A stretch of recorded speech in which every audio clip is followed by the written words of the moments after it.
By late autumn of 1944, the mountain front in central Italy looked stable on the maps.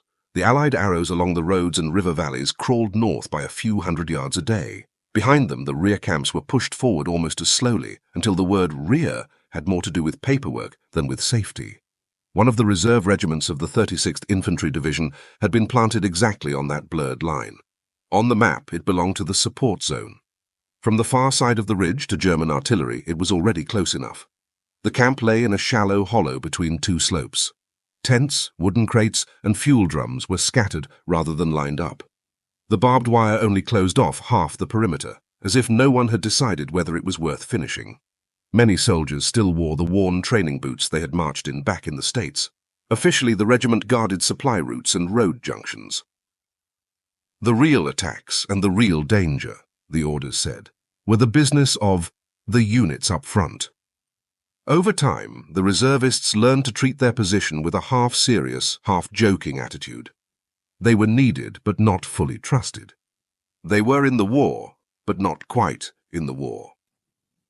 Corporal Michael Behn was one of them. On the roster, he belonged to the reconnaissance platoon of the 142nd Regiment. In the margin of his personnel file, there was an extra note: German-American. His place of birth was a small town in Texas. The entry for family language read, English and German. The medical report added another line. It said his hearing was unusually acute. For as long as he could remember, he had been able to tell the difference between engines by the way their RPMs trembled in the distance. On night marches, he could tell from a slight scrape exactly who in the column had stepped on a loose stone. In training, this had been treated as an amusing and useful talent. In a real combat zone, it slowly turned into something that made other people uneasy. A night reconnaissance a few weeks earlier had given that uneasiness a definite shape. That night, the platoon had been sent to check whether German forces were massing in a side valley. The preparation was simple. They checked their ammunition, killed the extra lights in camp, and shut the tent flaps. A few flashlights flicked once and went out. The column slipped along the narrow path on the mountainside without a word. Michael remembered walking near the rear of the group. He kept one hand on the folded map and the other on the cold stock of his rifle. He listened as the surface under his boots shifted from loose gravel to damp soil and back again, storing the sound of each stretch as if he were memorizing a song. When they were close to the designated observation point, a low vibration rose from the valley floor. It did not match the rhythm of the wind. He decided it was the echo of tracked vehicles turning somewhere out of sight. A moment later, a mortar round landed on the slope to their flank. The blast crushed all the fine layers of sound into a single white roar. Stone and wet earth came down in sheets. He felt the whole hillside shove him sideways. Then every sound seemed to fold inward, until all that remained in his ears was a solid humming. His memory ended there. When he came back to himself, his boots were on a downward path that led toward the rear. The stars had shifted a little in the sky. Enough time had passed for the night to move. He had cuts on his face and hands. His jacket was stiff with wet mud. His rifle was still slung over his shoulder. His ammunition pouches were lighter by one magazine.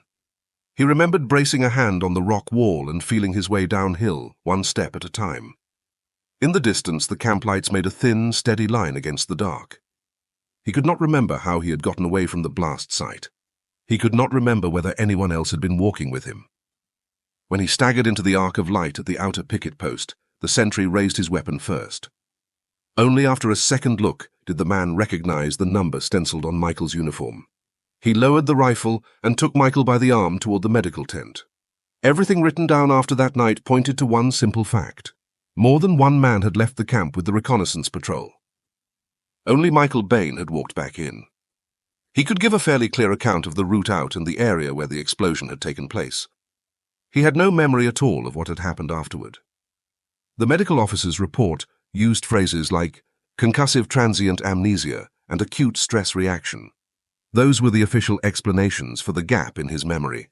The missing men were entered into forms as presumed dead, remains not recovered.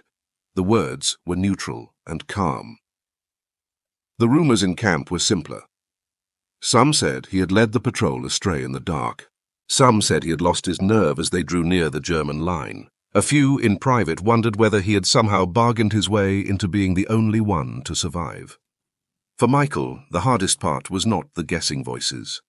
The hardest part was that he could not testify for himself. He began to replay the mountain path at night in his head. He tried to rebuild the missing time from the smell of churned earth and damp stone, from the sharp taste of powder smoke, from the echo of tracks in the valley. His thoughts always stopped at the blast. As the days went by, the way people referred to him settled into a fixed shape. On paper, he was a corporal in the reconnaissance platoon. In daily talk, he was the man who came back alone. In a reserve regiment that had never really been thrown into a major engagement, that label weighed more than any stripe on his sleeve. It was heavier, and it was harder to scrub off. On the map, the front pushed north, another small step. The line of red pencil marks was updated with a new date. The reserve regiment of the 36th moved forward with it. They pulled out of their old position at the road junction and shifted into a narrow valley even closer to the front. Officially, their mission was still rear area security. In practice, they now sat just inside the reach of German guns. The movement orders were delivered in a level voice. The march table was changed and a few blue marks appeared on the route. Those marks indicated stretches of road that could be observed or tested by enemy fire. The column wound along the mountainside. Vehicles and marching men spread out along the switchbacks to avoid bunching up. Michael walked in the middle of the column like everyone else, pack on his back and rifle on his shoulder. His ears still reached each bend before his eyes did. On one stretch, he heard a low vibration coming from the outer slope. The rock wall along the road amplified it. He recognized artillery working its way through range changes. Not long afterward, dust and smoke rose from a section of road ahead that the head of the column had not yet reached. Several shells burst along the shoulder. Chunks of rock slid off into the valley. The vehicles halted. Officers adjusted the order in which the units would move through the danger point. In the reports, this became a minor note about harassing fire on the road. For Michael, it was the first time in a real war zone that his judgments had been proven right, while it still mattered. The new position lay at the outer edge of a narrow valley. A dirt track branched off the main road and ran down the slope. It disappeared into pines and broken rock. On the intelligence map, someone had labeled the valley potential infiltration route. Recent reports said German armor had been shifting in that direction. The main axis of their next attack, however, was not expected to pass through that valley. The standard plan in such a place was to use limited forces to dig in along the mouth and inside the valley. Those points would act as warning posts and roadblocks. The real firepower would be kept up along the main road. The reserve regiment fit the plan perfectly. They were numerous enough and properly trained. They simply did not have heavy weapons to spare. By evening, the camp went up in a hurry beside the road. Engineers dug shallow foxholes and strung wire between stakes. A map was spread out on a crate. The battalion commander tapped several tight little circles along the valley bends with his pencil. Each circle marked a tripwire point or a fallback layer. The deeper the circle lay in the valley, the simpler and more direct the job became. Those positions were there to detect trouble early. They were meant to throw up the illusion of a stronger line than really existed. They were meant to delay anyone trying to slip around the main defenses. Michael's name was written beside one of the innermost circles. That circle overlooked a goat path cut into the loose rock. It sat high above the valley floor, backed by a rock face, with a natural hollow for cover on one side. On paper, there were sound reasons to put him there. He was familiar with night reconnaissance. His hearing gave him an edge in tracking movement in rough country. In the quiet judgment that ran under the surface of the camp, the position also looked like a fitting place to send the man who had once walked back alone. He took his issue of ammunition, several grenades, and a simple field radio. He walked along the ridge toward his assigned point. On the way, he borrowed a minute for a quick experiment. He had another soldier move below him along the slope. At each point, he asked the man to strike metal against rock. Michael stood above and listened to the different echoes. Within minutes, he had a rough acoustic map of the valley in his head. He knew which directions would stretch footsteps out into a faint, distant rustle. He knew which ones would scatter them. He knew where the vibration of tracks would swell. By the time he reached the rocky slope marked on the map, the sun had dropped behind the mountain. Only a band of dark red light held in the low ground far away. He picked a hollow in the rock wall as his main shelter. From there, his line of sight could just clear the low brush and cover the thin path below. In the last moment of daylight, he sat still and listened. He memorized the valley as it sounded when nothing was happening. Night folded down, and the valley grew very quiet. Wind pushed up from the bottom, carrying the smell of wet earth and dead leaves. The thin noises of camp, the clank of metal, the bursts of laughter, cut off by the ridge and filtered into a faint, steady murmur. Michael leaned back in the hollow. He shut his eyes. He layered the idle sounds of the valley in his mind. The scrape of branches high above, the occasional slide of a loose stone, the unseen tick of water at the end of some hidden channel. That was his baseline. Every disturbance that mattered would have to show itself against that fragile quiet. His position had been fixed on the very edge of the first tear in that quiet. The first ripple on the baseline came soon enough. A low vibration rolled under the ground from beyond several ridges. It was the sound of tracked vehicles, stretched and softened by distance. The engines themselves were still too faint to pick out. Then the rhythm of boots began to float up. The steps were scattered and out of sync. They ground the gravel in a way that said the men were trying to keep their weight quiet. It was the pattern of a small reconnaissance party moving ahead of something heavier. Metal scraped softly among the footsteps. Now and then a heavier piece of equipment shifted. The sound line moved slowly along the valley floor. The first contact began at that scale. Michael waited until the gap between the fading track vibration and the footfalls had shrunk to a familiar ratio. That told him the scouts were close enough. Only then did he raise his rifle. His first short burst went high. He chewed chips off bare rock above the path, so the fragments would strike sparks and fan the noise. The blasts filled the valley with a flat, hard echo. He slid at once into a second hollow he had picked earlier. From that slightly different angle, he fired a second burst. 2 streams of fire came from 2 molded cavities in the rock in quick succession. When he dropped a single flare off to one side a moment later, the brief light traced different lines down the slope. In the ears of the men below, those lines became the impression of 2 or more firing points. The valley floor broke into confusion. The scouts' footsteps scattered back. He heard dragging and stumbling. He heard men throwing themselves behind whatever cover they could find. The engine noise behind them halted. The armored group did not roll forward. They were waiting for the scouts to make sense of what lay ahead. Michael listened as the sounds receded. He kept following them until they had drawn back to a distance that felt safe for a cautious officer. Then the valley settled again. There was no sense of triumph in him. He simply understood one clear thing. For the moment, the only fire in the valley came from a single rifle in a rock hollow. It had been enough to make the men below think in terms of platoons. The second wave did not wait very long. The low song of tracks rose again, steadier this time, and held longer. Soon, boots and shouted words layered over it. This was the sound of a full infantry platoon shaking itself into line in the dark. Short orders were passed along. Webbing was shifted. Weapons were checked and repositioned. The column spread out and began to move. This time the footsteps did not stay in a single line along the bottom of the valley. They sent branches up both flanks. On the left, he heard men feeling their way up a gentler slope.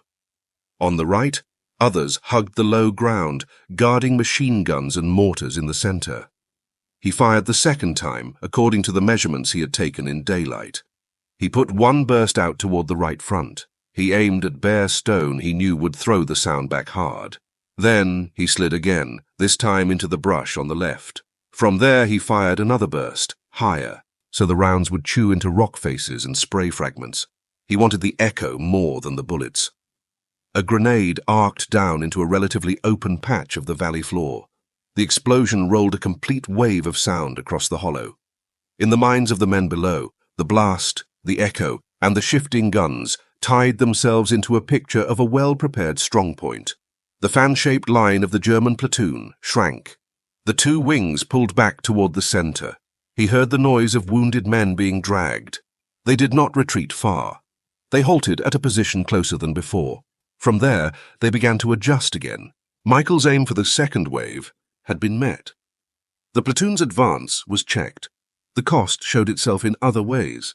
His ammunition was down sharply. Several of the hollows from which he could trade places had been shot up and chipped away. The rock walls around him were beginning to record the fight with a dense scatter of scars. The real danger came at the tail of that contact. A small, careful cluster of footsteps began to creep up from a place he had barely considered. It was a narrow, scree-covered side path pressed close against the rock face. In daylight it was completely exposed. No officer with a textbook would have chosen it. But now, at night, the sharp crackle of sliding gravel rose closer, one cautious step at a time. The platoon leader had realized that something about the apparent defense did not match the usual patterns. He had deliberately chosen a path common sense would normally rule out. By the time Michael recognized the danger, the small group was already within a few dozen yards. If he kept switching between his two main positions, he would show them exactly where his narrow range of movement lay. He dropped a little way down the slope, skidding on loose stones. He pressed himself into the shadow near a bend in the side path. There he found a half-man-high rock. He squeezed behind it and kept his barrel pointed toward the thickest knot of sound.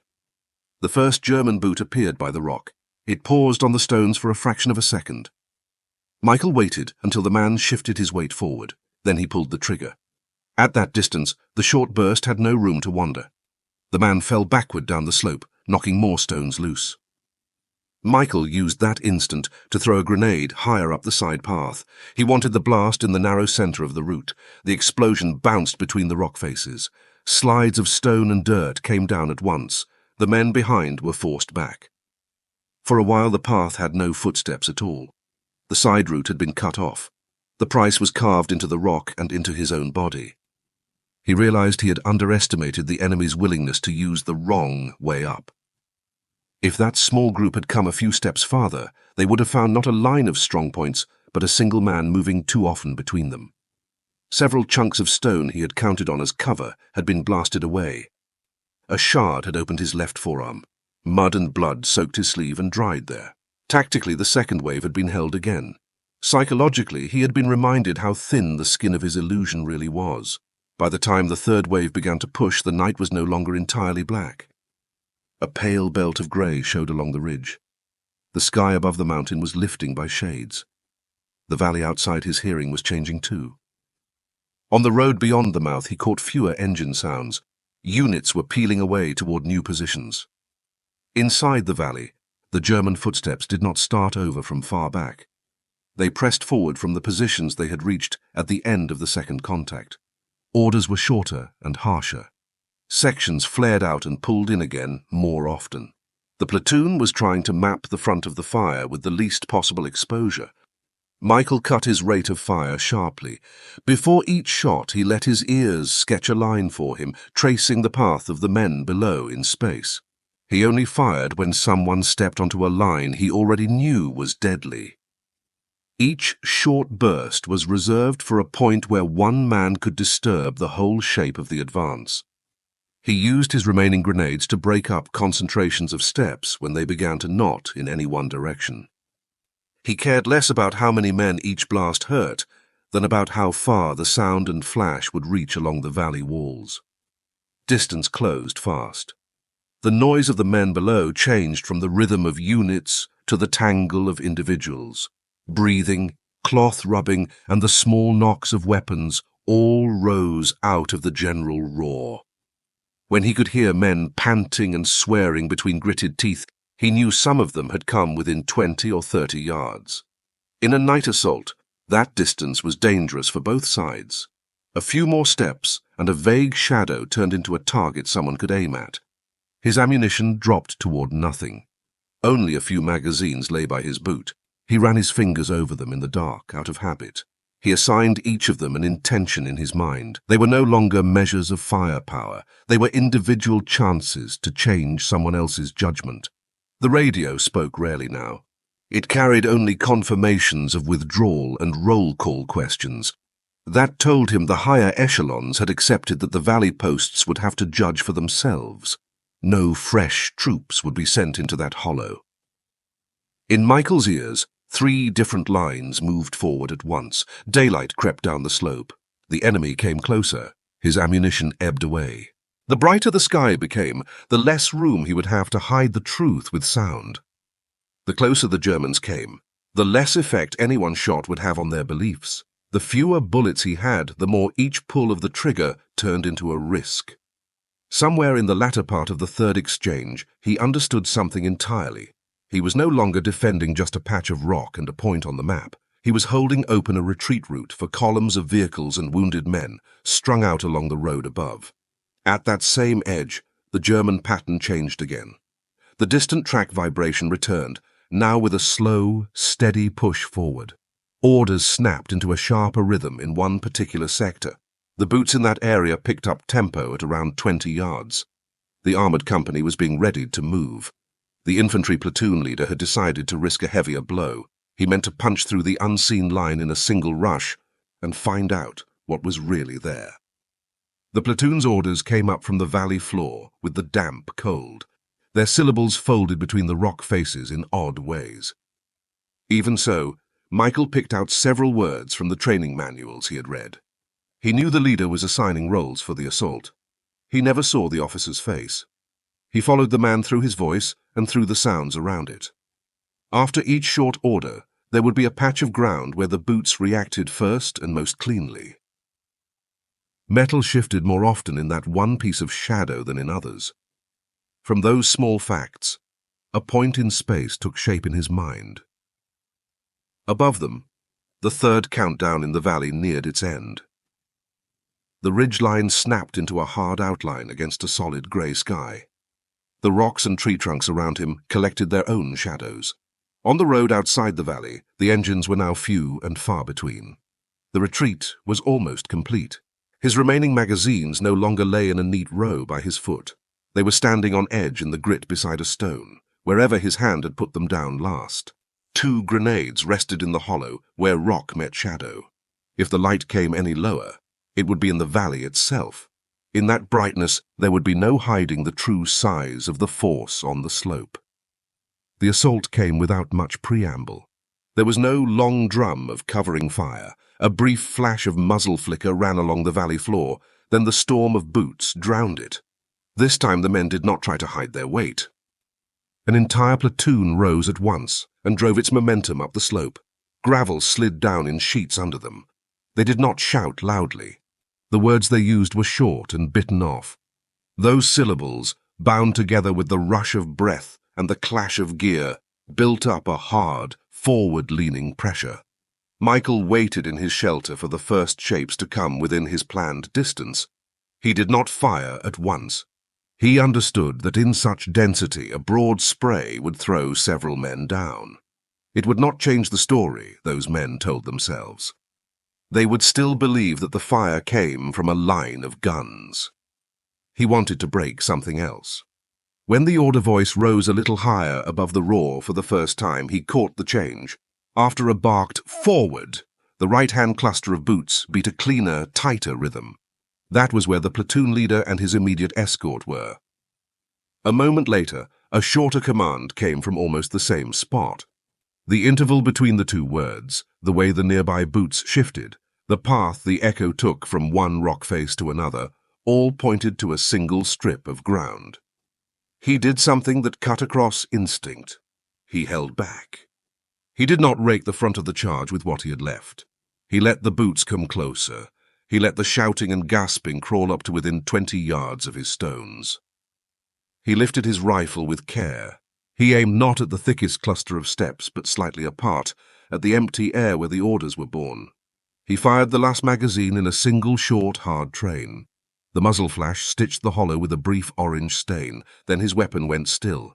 Somewhere down there a patch of shadow folded in on itself. The order voice stopped mid-word. The stream of shouted commands that had been constant through the assault broke. For a heartbeat, there was only the hammer of boots. Then broken shouts took over. The front edge of the charge went slack, like a strip of cloth gone loose when someone let go of one end. In a narrow valley, a night assault lived on orders and example. When the core of that structure fell away, a platoon did not flee at once. It lost its rhythm. The men broke out of the charge into half runs and half crouches.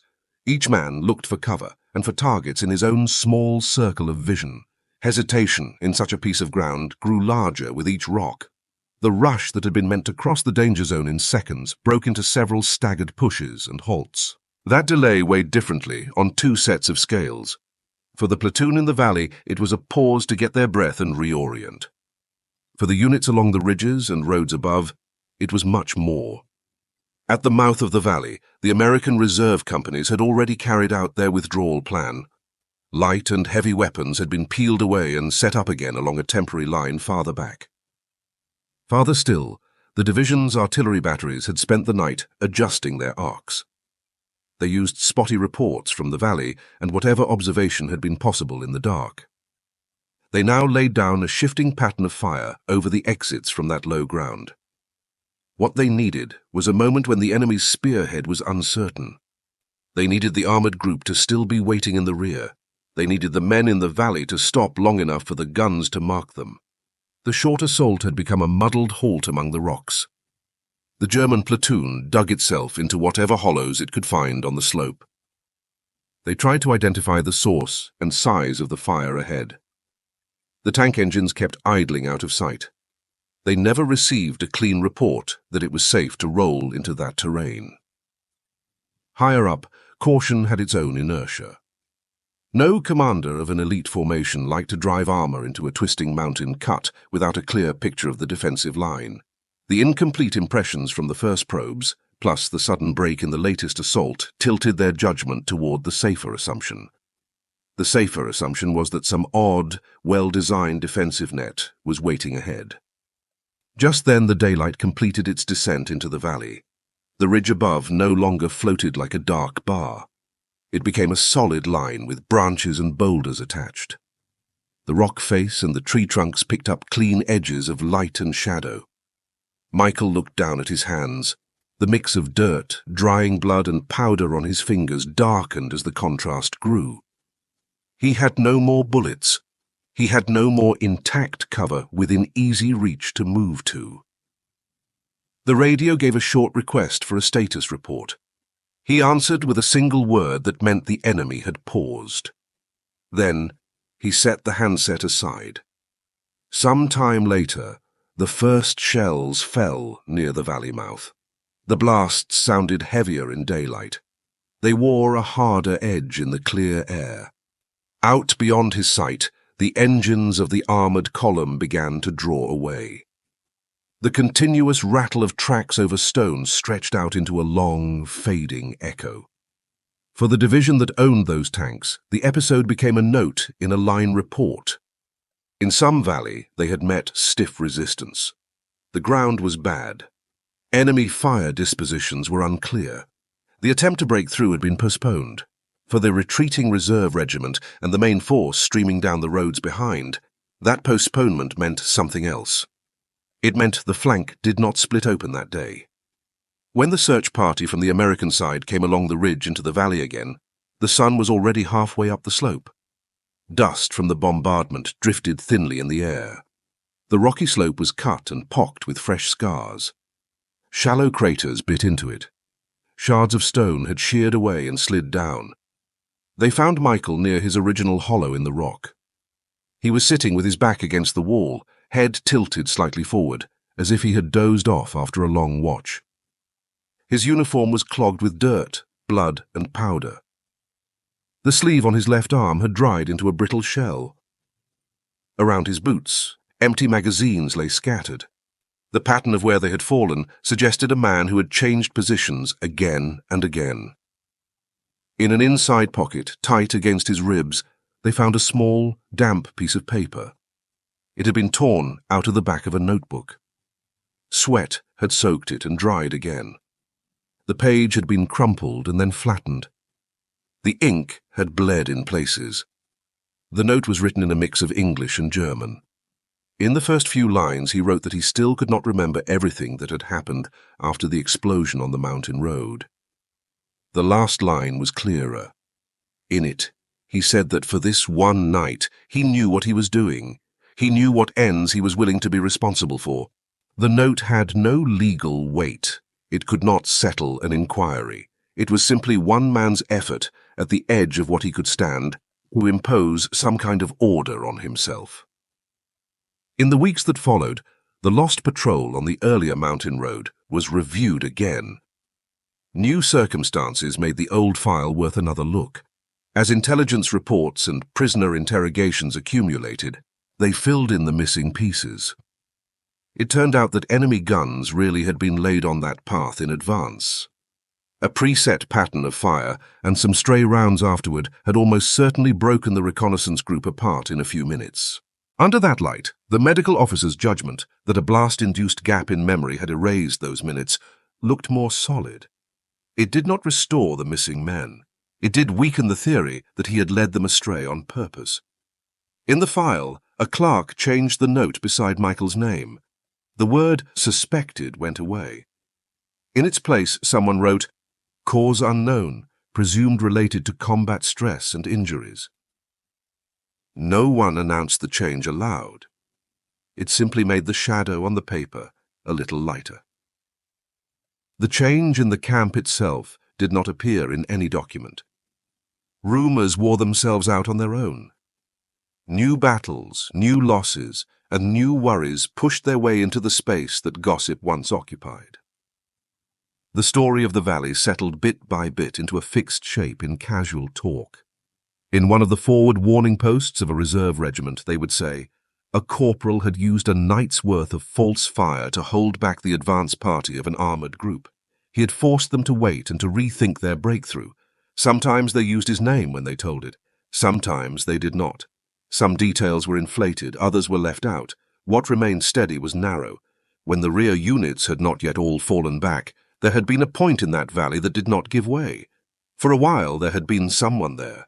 In a force that ran on procedures and forms, anything unusual tended to be treated as a risk, ears that heard too much, a background that did not match most of the others, a blank in memory that no one could easily explain. These were the sorts of traits that attracted labels. Once a label stuck, it rarely moved. Now and then, a battlefield offered a rare exception.